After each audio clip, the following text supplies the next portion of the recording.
If you're someone who's been turned off by the simplicity of how The Secret painted manifesting, or think manifesting is lightweight, you'll love this show where we go into the difference between goal setting and manifesting and how to combine the two for faster and better results. You are listening to Mindful Manifesting with Ariana Rollins, and this is episode 75. But before we get into the content, if you are interested in turning your intentions into reality, you will love our new workbook. Go to highertrueself.com and click on freebies, and you'll download it right there. Okay, so understanding the difference between manifesting and how to use it to accomplish our goals and conventional goal setting is such an important topic. I don't know why, but I'm obsessed with it. I think because part of me doesn't like the word manifesting. I know, it's the podcast name and it's my book title. I was like, why does it bug me? And I think it's because it's got a bad rap. I think it's been hijacked by a lot of lightweight teachings out there. Let me just say that I don't mean to be critical, but lightweight in that there's no system. It's just imagine it and it will come. And if it doesn't come, you've created your reality. You caused the car accident. And I stand against that. I do not agree, vociferously do not agree. There is so much more complexity to how our mind works and how what we think and what we feel influences our reality so much. Okay, so let's get into this.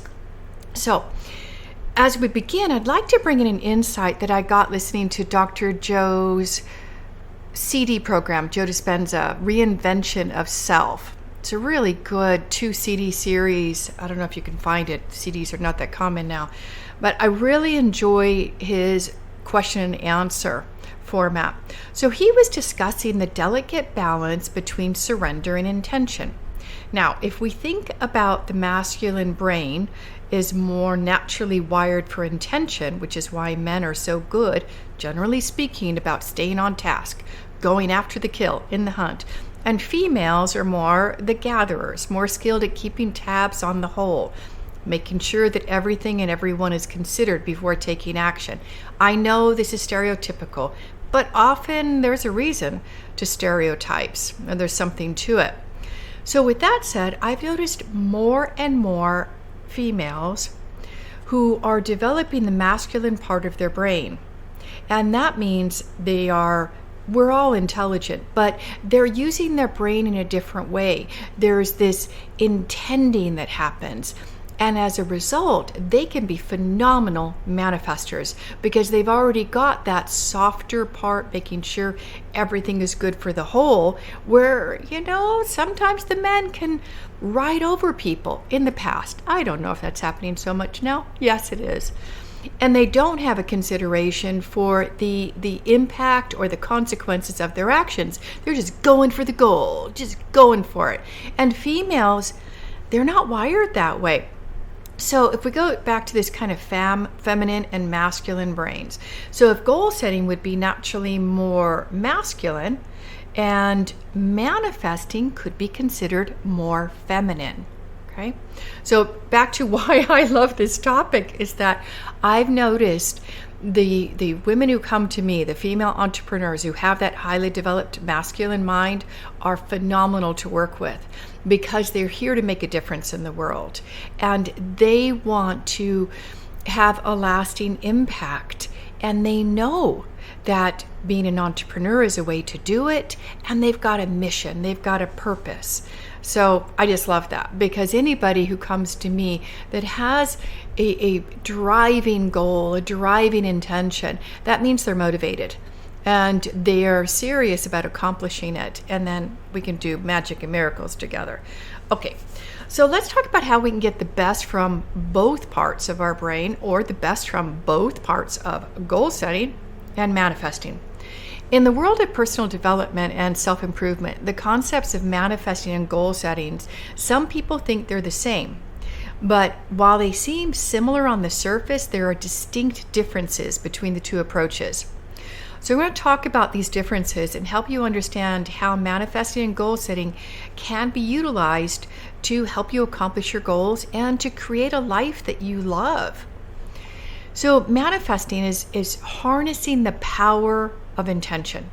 It's a process that involves using your thoughts, beliefs, and intentions to bring about a desired outcome, your vision, accomplishing your goal.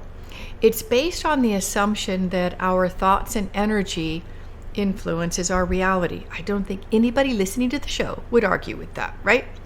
So when we focus on what we want, and we align our thoughts and emotions, we can, I don't really like the word attract, because again, that's bringing really lightweight law of attraction, and I'm not a law of attraction teacher at all.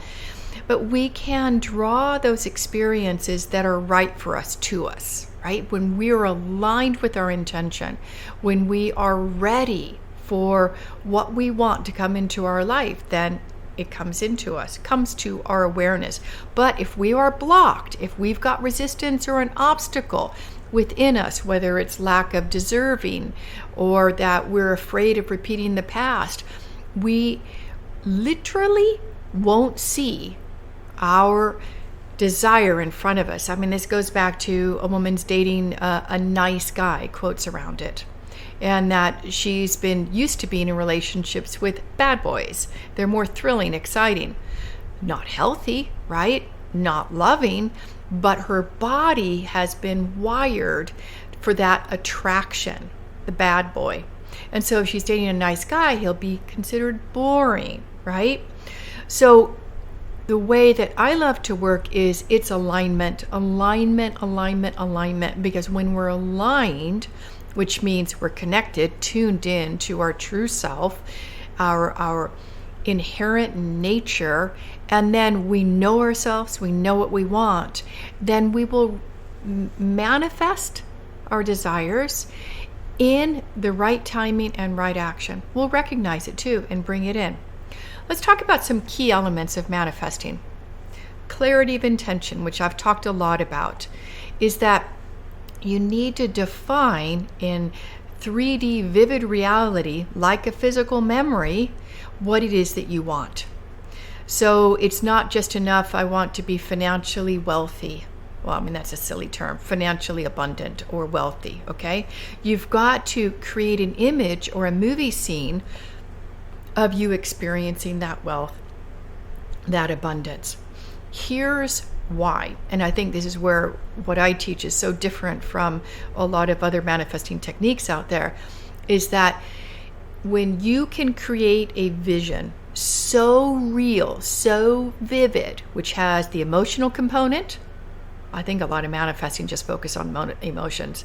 It has the auditory components, because it's a movie scene, right? It has the visuals, and you can see yourself in the scene. You're creating that like a mind movie. Dr. Joe Dispenza used to do mind movies, but for whatever reason, he's not doing that anymore. But I like this idea of the clarity of intention as a mind movie. So it's a moment in time. It's not a 2-hour movie. It's not a 20-year duration. And this is where a lot of people trip up with manifesting, is they try to intend too much, too soon, too fast. And guess what? Your body, as the storehouse of your unconscious mind, is going to know you're lying. It knows that's not possible because it knows your history and it stores your history.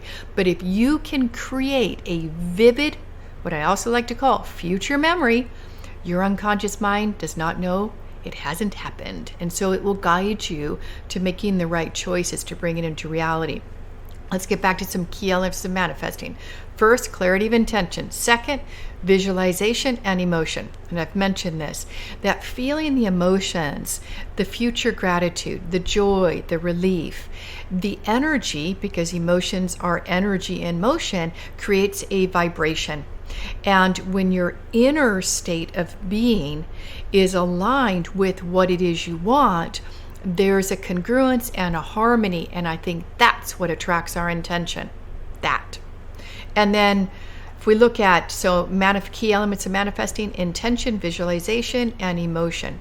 Now, some people might say it's belief and faith. having an unwavering belief and faith in the process of manifesting. And I think that's a little bit lightweight again. I think we have to be in alignment, which means if we have a negative thought or doubt or worry or concern, we treat that as resistance and we clear the blockage, which is one of the things I love teaching people how to do in our programs, is because blockers are real and they live in the unconscious mind. They're based on your history, based on protecting you from disappointment, fear, or failure, and they go into autopilot when you are trying to expand yourself, create something new. So let's go back to the key elements of manifesting: clarity of intention, really clear visualization and emotion, tapping into that, creating that future memory, that mind movie. And instead of belief and faith, let's call it maintaining your track by clearing any blockages. Okay, so let's talk about goal setting, which is definitely more masculine in terms of action-oriented achievement. It's more focused on the results. Again, like I mentioned earlier in the show, that there have been times where men can just run over. Females can too, of course. There are ambitious females out there too. But it's like just run over people. And most of us are familiar with this SMART goal, the mnemonics: S smart, M measurable, A attainable, R relevant, and T time bound. And it can provide a roadmap for success. So let's talk about some key elements of goal setting.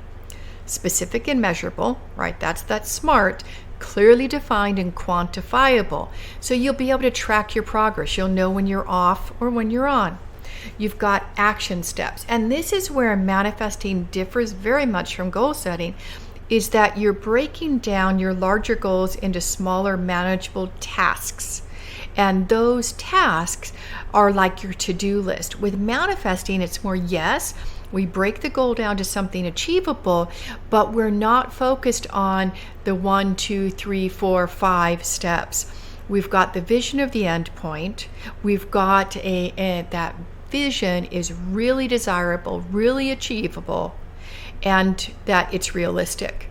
And then we allow the how to get there from, in my work, is the unconscious mind to support us, or Dr. Joe's work would be quantum field, or let's see, Abraham Hicks would be the vortex, and some other teachers out there. It's allowing support. And that's where goal setting denies that there's any unseen support out there for you. Manifesting allows that openness to receive support. Yes, of course, it comes through people. But for example, today, there's a particular type of yoga that I love doing. One of my clients learned it. It's a pranic breath yoga. I'm completely addicted to it. It's for longevity and improving your eyes and your hearing, your digestion, your flexibility, and even youthfulness of your skin. It's amazing. So today I woke up with a lingering headache. It wasn't a migraine, but it was lingering all day yesterday and all today. And I'm thinking, might be something, because I experienced this one other time a few years ago. And so I woke up and I see, she's teaching a class. She said, "You want to have class today on Monday morning?" I'm like, oh yeah. So this is how manifesting can work. Did I set an intention for it? No. But guess what? My body, as a storehouse of my unconscious mind, knows how that pranic breath yoga can move me forward and uplift me. She's never taught a class on Monday for all the years I've been doing it, over 2 years. So these little breadcrumbs and synchronistic events are signs we're on track and we get that unseen support.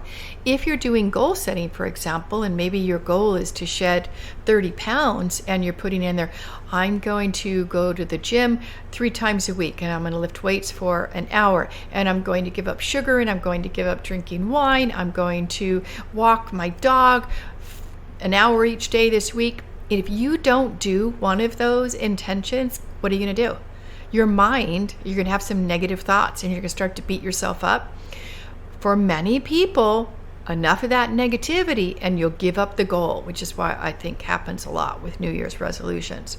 Okay, so let's get back to the key elements of goal setting: specific and measurable, actionable steps, And then accountability and evaluation. This is where you are assessing your progress. So if you've got a goal on making more money, enrolling more clients, you're going to be looking at your bank account. Did the money come in?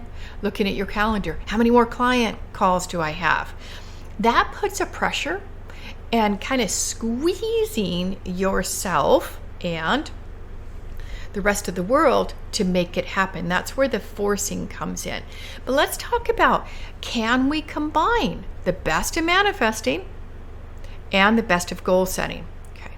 While each have distinct approaches, they can complement each other beautifully, because integrating both methods can result in a more holistic, as in whole person, you, and whole life, you, and a powerful approach to achieve your desires. So let's talk about that. You can incorporate visualization, having what we call in our work endpoint success image, a future memory, and make sure you infuse it with emotions, and you're tapping into the energy and power of manifesting. Now, this is where bringing in conventional goal setting techniques can be helpful. Is you do want it measurable. How will you know you achieved it? When I'm teaching someone what we call the basic achiever or super achiever objective setting process, we make sure it's measurable. How will we know we made it? We make sure it's in alignment. It's a 10 in desirability. We make sure with the super achiever that there is an endpoint date, so it keeps you on task, on target, but you're not defining how you're going to do it, how you're going to get there. So combining the two, you're not using forced steps towards your desired outcome. You are relying on your intention and intuition to guide your next actions towards successful accomplishing of your goals. I really like this combination of manifesting and goal setting, because it can help us create a more successful and meaningful life without the pressure, without the forcing, without the frustration.